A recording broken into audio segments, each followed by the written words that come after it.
सोचिए एक ऐसा बॉम्बर जो दुश्मन के सबसे मॉडर्न एयर डिफेंस को भी तोड़ दे, न्यूक्लियर और कन्वेंशनल दोनों तरह का हमला कर सके और फिर वापस चुपके से आ जाए जैसे कभी आया ही ना हो। जी हाँ, अमेरिका का नया B-21 रेडर इसी वजह से दुनिया का सबसे ज़्यादा डिस्कस किए जाने वाला एयरक्राफ्ट बन गया है।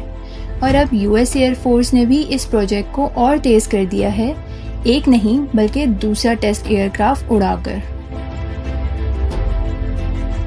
वीडियो में आगे बढ़ने से पहले दोस्तों चैनल को सब्सक्राइब कर लें और बेल आइकन भी दबा लें ताकि हमारी लेटेस्ट खबरें आप तक फ़ौरन पहुंच सकें और साथ साथ वीडियो को भी लाइक कर दें। तो चलिए शुरू करते हैं। अस्सलाम वालेकुम दोस्तों, 11 सितंबर को US एयरफोर्स ने कंफर्म किया कि second B-21 raider test flight aircraft अब एडवर्ड्स एयरफोर्स बेस पहुंच गई है। पहले एक ही प्लेन से सिर्फ बेसिक फ्लाइट चेक्स हो रहे थे, लेकिन अब 2 एयरक्राफ्ट के आने से टेस्टिंग का स्कोप बढ़ गया है। अब इंजीनियर्स और पायलट सिर्फ उड़ान का टेस्ट ही नहीं बल्कि एडवांस मिशन सिस्टम्स और वेपन इंटीग्रेशन पर भी काम करेंगे।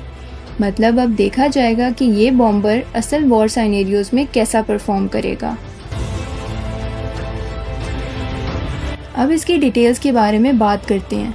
B-21 रेडर को नॉर्थरोप ग्रमन ने बनाया है और ये दुनिया का पहला 6th जनरेशन बॉम्बर माना जा रहा है। इसका डिज़ाइन स्टेल्थ लिनिएज यानी B2 स्पिरिट पर बेस्ड है, लेकिन नए फीचर्स और ओपन सिस्टम आर्किटेक्चर के साथ। मतलब इसको अपग्रेड करना आसान होगा और ये अपनी ज़िंदगी के दौरान मॉडर्न बना रहेगा।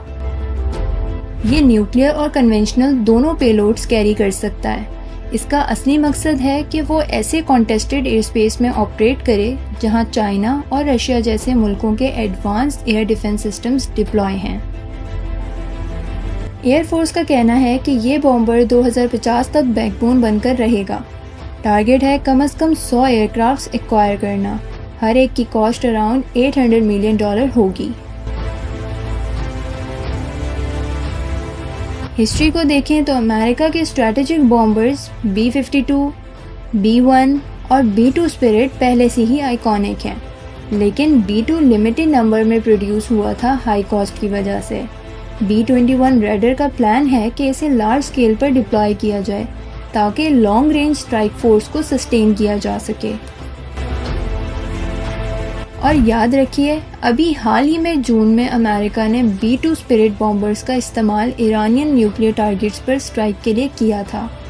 ये प्रूव है कि लॉन्ग रेंज बॉम्बर्स अब भी अमेरिका की मिलिट्री स्ट्रैटेजी का बहुत इंपॉर्टेंट हिस्सा हैं और B-21 रेडर उस लेगेसी का अगला और सबसे पावरफुल स्टेप है। तो दोस्तों, B-21 रेडर की टेस्टिंग अब डबल स्पीड से चल रही है और अमेरिका चाह रहा है कि ये बॉम्बर अगले डिकेड का गेम चेंजर बन जाए। ये एयरक्राफ्ट सिर्फ एक मशीन नहीं बल्कि मॉडर्न वॉरफेयर का एक नया चैप्टर है। आप क्या सोचते हैं, B-21 रेडर दुनिया का सबसे पावरफुल बॉम्बर बनेगा और सब दुश्मन डिफेंसेस को ऑब्सोलीट कर देगा, या फिर रशिया और चाइना अपने सिस्टम्स और ज़्यादा एडवांस करके इसका काउंटर निकाल लेंगे? अपनी राय कमेंट सेक्शन में ज़रूर दें और अगर वीडियो पसंद आए तो लाइक, शेयर और सेव अवर पाक टाइम्स को सब्सक्राइब करना ना भूलिए। मिलते हैं अगली वीडियो में। अल्लाह हाफिज़।